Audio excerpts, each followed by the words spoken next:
President. At the outset, I want to send our sympathies to the families and friends of the young people who died and were injured in the horrific crash in Carlow last night. Such a shocking loss of so many young lives is devastating, and my thoughts are with them today. Taoiseach, I want to start with a quote. The story for people with disabilities continues to worsen year after year. Access to therapies is simply appalling, and respite care and opportunities for work for people with disabilities are very poor. The assessment of needs statutory rules are continuously breached. We also know that the government scrapped the mobility allowance and the motorised transport grant. We've been waiting for the new scheme for 4 years and 7 months, longer than the duration of the First World War. There is no excuse for this inertia and lack of progress. You might recognise those words, Taoiseach, because they were delivered by you in opposition during Leaders' Questions in October 2017. Leo Varadkar was the Taoiseach then too. Maybe you can help me and point to one single thing that has changed in the intervening 6.5 years other than you just entering government. The only thing that comes to mind is it has now been 11 years since those transport schemes were scrapped. Or to use your analogy, more than twice the duration of World War I. And still, there's no replacement. Is it any wonder that disabled people and parents of children with disabilities feel not just ignored by successive governments, but actively harmed?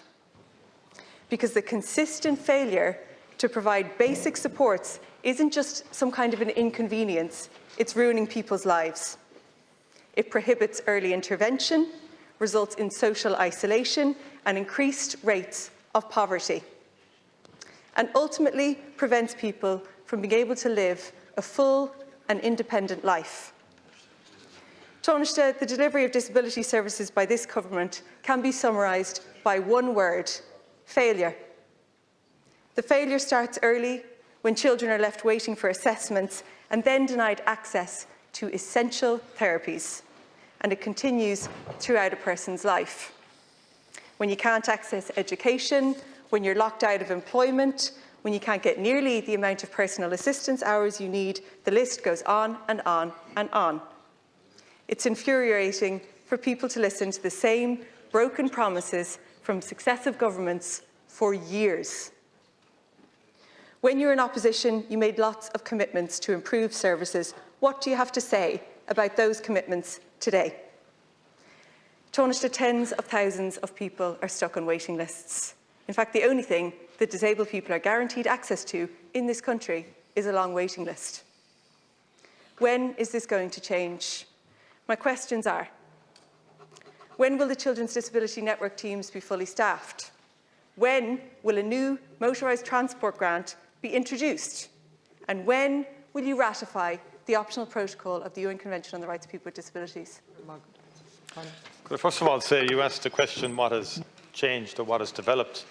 But I'll just take the education area alone. In terms of education, there's been very significant developments since this government was formed. 7 special schools have now been established, and 5 of those are up and running. And that was something that we focused on very, very quickly in terms of special education, because prior to that there hadn't been the establishment of special schools, 2 in particular in the Cork area and a 3rd underway. And also there's been a very significant increase in respect of special needs assistants working in our schools, over and above what was a very significant scheme, a scheme that I introduced back in 1998. I've had a lifelong interest in special needs education, and I'm very keen that we continue to improve resources.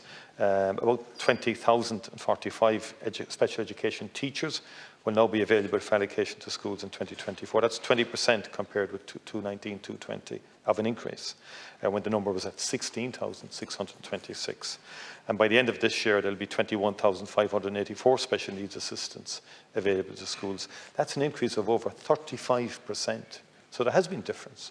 There have been improvements in some areas of special needs provision. Back in 2019-2020 school year, that number stood at 15,000. So from 15,000 to 21,000 SNAs is a significant degree of progress on that front.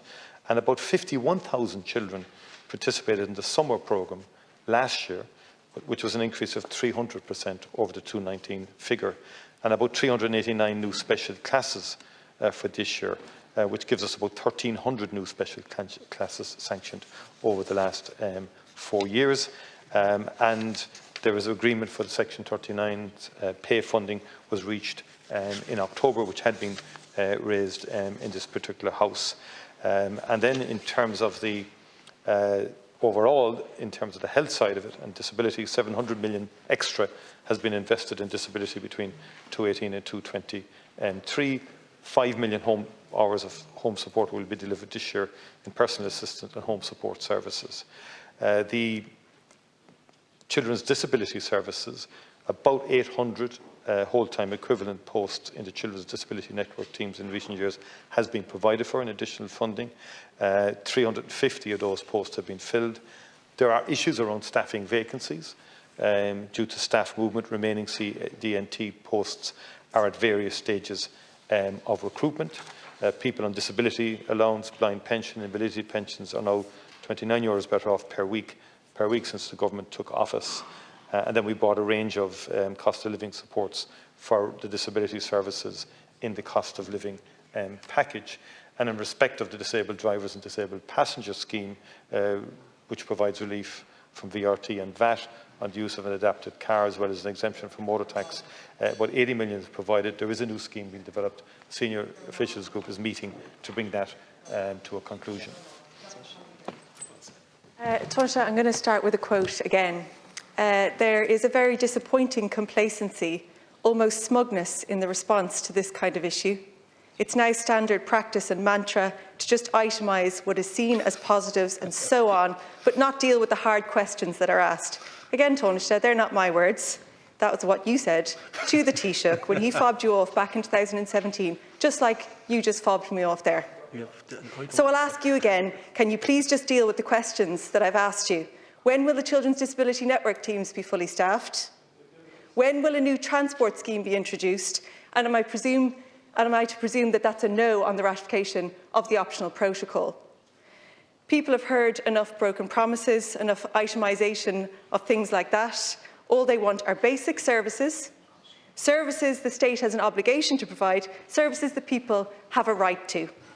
Is it really too much to ask to be prioritised rather than forgotten for somebody in government, for anybody, to act with urgency? You listed off a few things there. Your long-term priority of special education needs has amounted to precisely 0 special schools in Cork South West. You referenced Children's Disability Network teams. Not one of them are fully staffed. Pay parity for Section 39 workers, still not there. Sorry, again, Deputy, I didn't fob you off. Will you answer the question, please? What I did do was challenge the assertions in your contribution that 0 had happened since the government came. That's what you said in respect to special needs services generally. And I'm entitled to do that when you raise what I would believe to be a misleading presentation of the situation. That is not to say that I do not recognise that serious issues still remain, particularly in terms of access to therapies. I've consistently said that in this House, both in opposition and in government. And will continue to do that until I'm satisfied that there's a sufficiency of therapies available. It hasn't been from the want of political will or funding.